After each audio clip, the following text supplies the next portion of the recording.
Ça s'est bien passé. La prépa s'est bien passée. Là, j'ai fait une sortie samedi soir. J'ai relié Neufchâteau et Épinal à pied, donc ça m'a fait une nuit assez sympa, assez festive avec l'équipe. Ça s'est super bien déroulé, même au niveau de mes ravitaillements. Donc je suis content parce que j'ai bossé énormément pour régler ce problème-là. Je pense que c'est réglé. Certes, il y en aura 5 fois plus à faire là dans 2 semaines, mais il y a déjà un énorme poids mis derrière. Donc je pense que les soucis sont dans le rétro. Non, mais voilà, je me suis entraîné 2 fois par jour, au moins 5 jours par semaine, comme à peu près tous les ans, hein, de toute façon. Maintenant, voilà, la priorité, ce sera d'arriver. Je me mets quand même moins de pression sur le podium ou quoi que ce soit, même s'il y a des choses qui restent dans un coin de ma tête, mais c'est pas l'objectif premier cette année. C'est vraiment de revenir au premier plan après une année 2015 qui a été un petit peu difficile. Oui, c'est vrai qu'il y a eu cet abandon pas loin de Châtenois, ça t'a marqué En forcément? fait, j'ai pas abandonné. J'ai marché jusqu'à ce que je tombe. C'est le médecin qui m'a interdit de repartir. Alors, et c'est à la limite encore un peu plus frustrant pour moi. Parce que, voilà, dès que j'avais un peu repris mes esprits l'an dernier, je voulais rattaquer.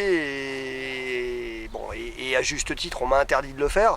Problème de sel, c'est ça, hein? Ouais, la chaleur, ouais, j'aime pas ça. Maintenant, je peux plus le dire. Comme dit le coach, t'as marché 300 bornes comme ça, tu peux plus dire que tu sais plus gérer la chaleur. Donc maintenant, voilà, en espérant malgré tout qu'elle soit moins là l'année prochaine. Enfin, dans 2 semaines, je veux dire. Il y a eu un abandon à Pontchâteau, c'est ça? Qu'est-ce qui s'est passé? Ouais, à Château-Thierry, ouais, encore des soucis de stratégie de ravito en course. Voilà, comme je dis, que j'ai réglé. Je me suis vraiment bien remis la tête dedans. Ça fait 1 mois et demi que j'ai bossé comme un malade. J'ai essayé, que j'ai rejeté au bord du canal, que j'ai testé, retesté. Refait, eu mal, eu pas mal. Donc, ouais, on s'est vraiment bougé le train et je pense qu'on est vraiment arrivé à la bonne alchimie là. Qu'est-ce que tu as changé justement dans ta préparation? Ce que j'ai changé, alors déjà je suis allé vraiment reprendre, en plus de mon boulot avec Denis Richet, mon nutritionniste, je suis allé prendre de l'expérience de terrain auprès d'autres pratiquants vraiment d'efforts extrêmement longs comme moi. Et surtout, c'est pas tellement dans la nature des ravitaillements, c'est plus dans la fréquence et dans la consistance. C'est-à-dire que clairement, en fait, je faisais des crises de foie. Voilà, puisque je m'alimentais toutes les heures, mais vraiment dans des quantités faramineuses. J'étais déjà connu pour ça. Sauf que voilà, faut être clair. Maintenant, je marche beaucoup plus vite qu'il y a 2 ans et même qu'il y a 1 an, et ça peut plus aller. Donc voilà, maintenant, clairement, je m'alimente toutes les 30 minutes. Donc ça peut paraître un peu beaucoup, mais vraiment tout petit à chaque fois. Et là, visiblement, ça semble bien me convenir. Ouais. Et dans l'alimentation en elle-même, t'as changé Dans mon quelque chose? alimentation au quotidien, non, j'ai toujours mon approche. De toute façon, après Château-Thierry, j'ai refait un bilan sanguin tout de suite, histoire de voir. On n'avait même pas l'impression que j'avais marché déjà à 102 bornes. Donc, non, ça conforte bien que voilà, tout ce que je fais au quotidien est équilibré et va bien.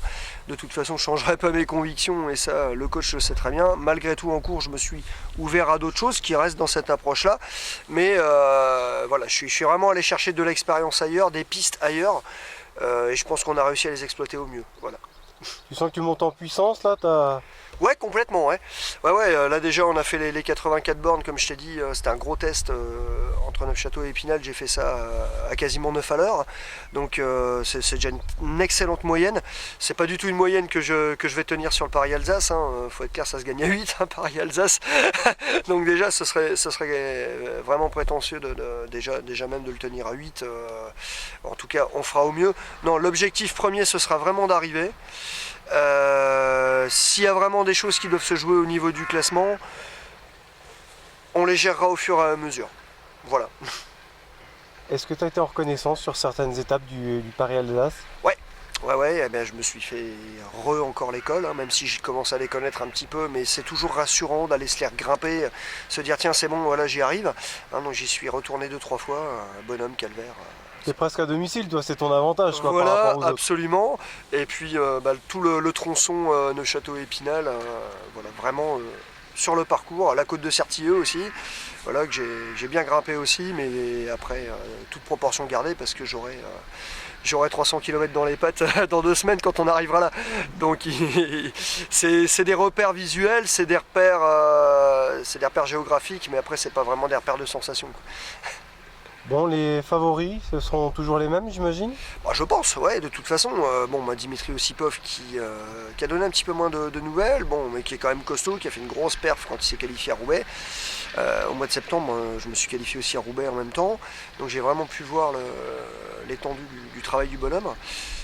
Que je respecte énormément. Jean-Marie Rouault qui fait un beau retour là, qui est champion de France à Château-Thierry il y a un mois et demi, qui n'a pas non plus la marge de sécurité qu'il avait avant. Voilà. Donc ouais, et puis plein de gars aussi qui montent en puissance. Je pense à Mathieu Olivaret, je pense à Florian Le Tourneau aussi, qui est le plus jeune du peloton après moi et qui commence vraiment à bien progresser. Moi je sais pas vraiment si je me mets dedans. Malgré tout, comme je t'ai dit, si mon premier objectif qui est d'arriver sera rempli avec le niveau que j'ai, je pense que ça peut faire un résultat, quel qu'il soit. Donc, Yannick Landormy t'accompagne toujours et te distille les précieux conseils, forcément. Bah ouais, toujours les bons conseils. Après voilà, on est plus dans l'échange maintenant que dans l'inculcation. J'ai vraiment pris en assurance aussi. De toute façon, voilà, ça commence de plus en plus. Enfin, c'est même pas que ça commence, c'est que ça ressemble de plus en plus à vraiment un mix entre son expérience de terrain et la mienne là, que je commence à accumuler depuis 4 ou 5 ans. Donc c'est vraiment intéressant parce que voilà, ça nous donne des pistes en plus en cas de pépin et pour pouvoir aussi prévoir et valider la stratégie, là, ce qu'on va faire très bientôt, cette semaine sûrement. Bon, pour conclure, tu nous as dit que tu as été reconnaissance dans l'école Vosgien. Ouais. Est-ce qu'il y a une grosse difficulté que tu appréhendes plus que d'autres? Non, pas spécialement. C'est pas tellement les montées d'école, hein. C'est surtout les descentes, les vraies difficultés qui sont vraiment casse-pattes. C'est vraiment là où il faudra. Après, on ne sait pas comment on en sera le dernier jour, mais il faudra vraiment. On ne peut pas aller trop vite non plus, c'est ça, quoi. Voilà, réussir à reprendre du temps. Voilà, que de toute façon on perdra en montée, reprendre aussi peut-être des places au classement si ça peut se jouer là. Malgré tout, c'est toujours traître parce que voilà, c'est pas fini après l'école, hein. Il y a encore Kaisersberg, il y a encore Orbey, il y a encore tout ça. Donc non, c'est la dernière étape, elle est toujours très difficile. Tu as des temps de passage à respecter forcément? Oui, de toute façon étape, on a des PCS, on a des points de contrôle disséminés le long du parcours et puis on a des horaires balais, hein, comme je dirais. Donc voilà, déjà c'est la première satisfaction, c'est déjà de passer dans les temps parce que c'est vraiment très difficile à faire. Donc non, va falloir déjà s'astreindre à ça.